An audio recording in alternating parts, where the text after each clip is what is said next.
இன்றைக்கி நம்ம பார்த்திங்கன்னா நெத்திலி மீன் கருவாடு குழம்பு வைக்க போகிறோம். அதுக்கு நான் நெத்திலி கருவாடை நல்லா சுடுதண்ணியில் ஒரு அரை மணி நேரம் போட்டுட்டு அதுக்கப்புறம் ஒரு 4-5 தடவை பச்சை தண்ணியில் கழுவி வச்சுருக்கேன். லாஸ்ட்டாக அரிசி கழுவின தண்ணியில் கழுவிக்கோங்க. அப்போ அதில் உள்ள வாடையெல்லாம் வராது. இப்போ வாங்க அது எப்படி செய்யலான்னு போய் பார்க்கலாம். அதில் ஒரு 1/4 டீஸ்பூன் மஞ்சத்தூள் போட்டுக்கோங்க. அதுக்கப்புறம் நல்லா 1 டீஸ்பூன் தனி மிளகாய்த்தூள் போட்டுக்கோங்க. இந்த சுத்தம் செய்த கருவாடை அதில் போட்டுலாம் இதில் அப்படியே வறுத்துருங்க. அவ்வளோதாங்க, நல்லா மொறுமொறுன்னு ஆயிடுச்சு. இதை தனியாக எடுத்து வச்சிடலாம். நல்லா ஒரு 4 டேபிள் ஸ்பூன் நல்லெண்ணெய் விட்டுக்கோங்க.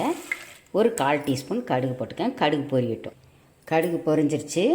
ஒரு அரை டீஸ்பூன் சீரகம் போட்டுக்கலாம். 1/4 டீஸ்பூன் வெந்தயம் போட்டுக்கலாம். தாளிப்பு வடகம் கொஞ்சமாக போட்டுக்கோங்க. ஒரு பெரிய வெங்காயம் பொடியாக நறுக்குனது, ஒரு 25 சின்ன வெங்காயம் அதுவும் பொடியாக நறுக்குனது, ஒரு முழு கட்டி 3 கட்டி பூண்டு. இப்போ 2 சேர்ந்து நல்லா கலர் மாதிரி வரட்டும். இப்போ வெங்காயம் பூண்டு நல்லா கலர் மாதிரி வந்துருச்சு. இப்போ ஒரு 5 தக்காளி நல்லா பழுத்த தக்காளியாக போடுங்க. இப்போ வெங்காயம் தக்காளி நல்லா வதங்கிருச்சுங்க. இப்போ நம்ம என்ன பண்ணலாம், குழம்பு மிளகாய்த்தூள் வீட்டிலே அரைச்சிப்போம் இல்லைங்களா, அந்த தூள். அதுக்கப்புறம் காரத்துக்கு தனி மிளகாய்த்தூள், அது ஒரு அரை டீஸ்பூன். குழம்பு மிளகாய்த்தூள் ஒரு 2 டேபிள் ஸ்பூன் போட்டுக்கோங்க. காரம் உங்கள் விருப்பத்துக்கு ஏற்ற மாதிரி போட்டுட்டு 1 செகண்டு நல்லா வதக்குங்க. அந்த வெங்காயம் தக்காளியிலே நல்லா வதக்கி தீய சிம்மில் வச்சுக்கோங்க. அந்த மசாலா கரிஞ்சிடக்கூடாது.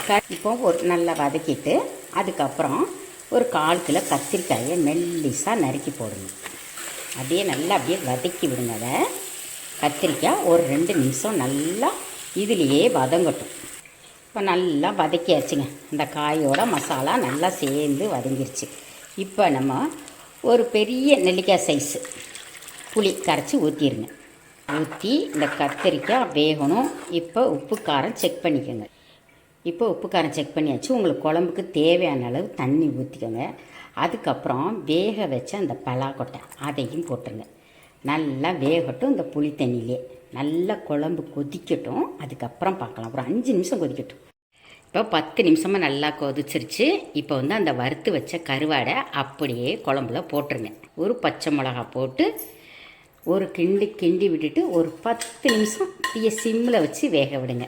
இப்போவும் உப்பு காரம் எல்லாம் செக் பண்ணிக்கோங்க. கடைசியாக எனக்கு கருவேப்பிலை போட்டுருங்க. போட்டு தீய சிம்மில் வச்சு 10 நிமிஷம் கொதிச்சிச்சுன்னா நம்ம ஊற்றின எண்ணெயெல்லாம் நல்லா பிரிஞ்சு வந்துடும். அவ்வளோதாங்க, 10 நிமிஷம் சிம்மில் வச்சாச்சு. அவ்வளோதான், நெத்திலி கருவாடு, கத்திரிக்காய் பலாக்கொட்டை நெத்திலி கருவாடு குழம்பு ரெடி. இதே மாதிரி நீங்களும் செஞ்சு சாப்பிட்டு பார்த்துட்டு அதுக்கப்புறம் ஒரு லைக்கை போடுங்க. பிடிச்சிருந்துச்சின்னா ஃப்ரெண்ட்ஸ்க்கெல்லாம் ஷேர் பண்ணி விடுங்க. தேங்க்யூ.